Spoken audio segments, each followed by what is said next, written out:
Hi, and welcome to yet another edition of Ask Miss Judes. As always, I hope you're taking good care of yourself and enjoying life as God gives it.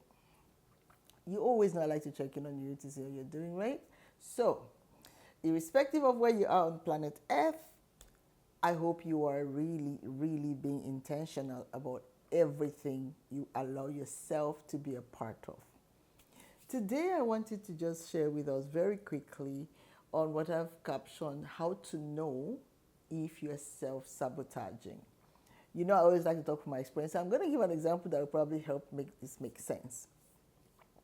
So, generally, we make decisions, we have goals set, and so I'm going to give an example of New Year resolutions. A lot of people make New Year resolutions, what they're going to do and what they're not going to do.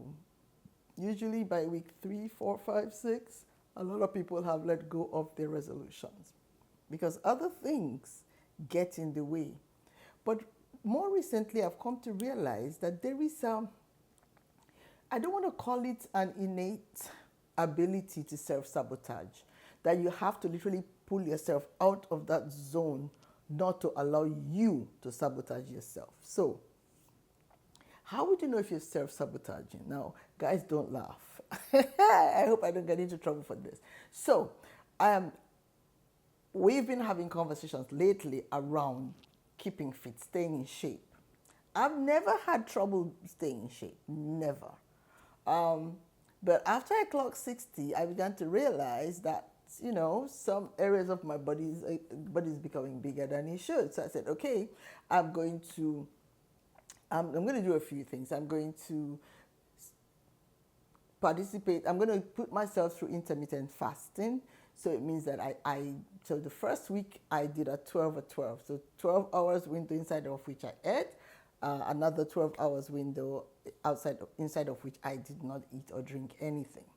And then by week 2, I went to 16-8. So 16 hours of no food or drink and 8 hours. You know what was interesting? I already began to see results. Okay, so I was excited. But this decision came with some things like don't eat meat or don't eat animal protein. And I realized from time to time that the thing that made me want to give up on that decision, which is equivalent to self-sabotaging, would be people's comment that eat meat this time, what difference is it going to make? Oh, surely that is not what it means. It means you can eat something. So you find that if I give in too quickly, which I did after week 1, not always, but like once or twice, I was in a situation where I couldn't stick with the diet.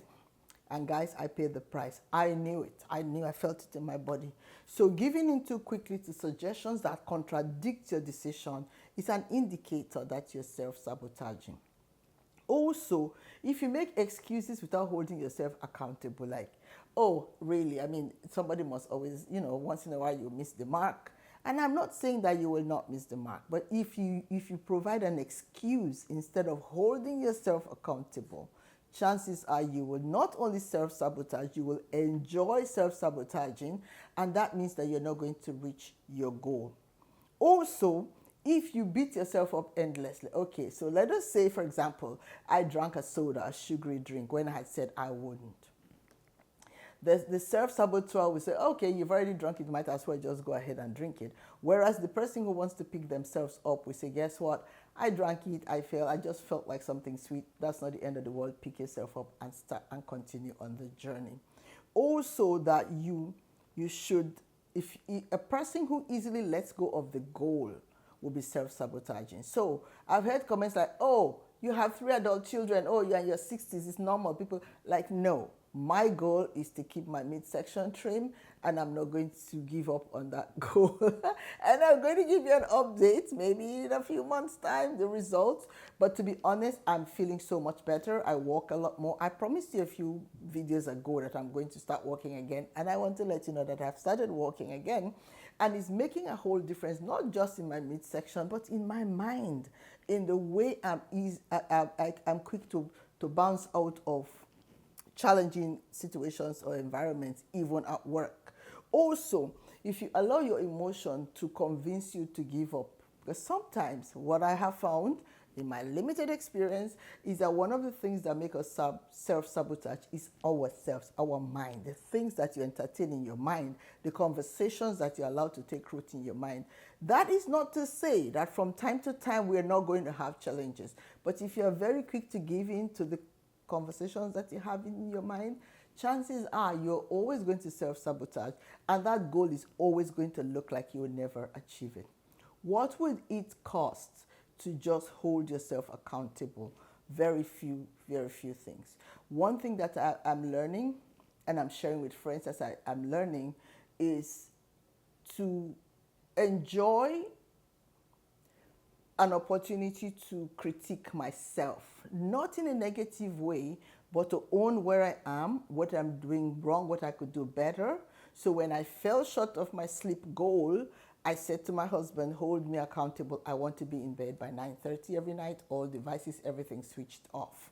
Now, I felt like if I did that, then there's somebody else who's holding me accountable, and I'm less likely to sabotage myself by saying, oh, let me just read this thing, let me just respond to this, because I could do that, and all of the things will be legit. So you're not self-sabotaging necessarily because you're doing wrong things, but if doing this good thing means that the other goal you set for yourself would be jeopardized, I would encourage you to rethink. So what am I leaving you with today?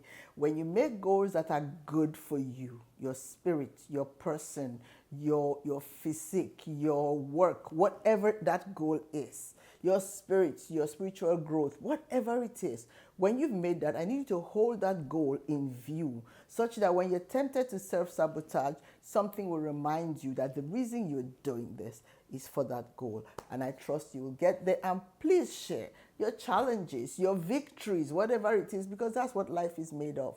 We succeed here today, we fall there, tomorrow we pick ourselves up and we keep going. So do take care of yourself. Leave your comments in the comment section. If you'd rather send an email, please do so to askmissjudes@gmail.com.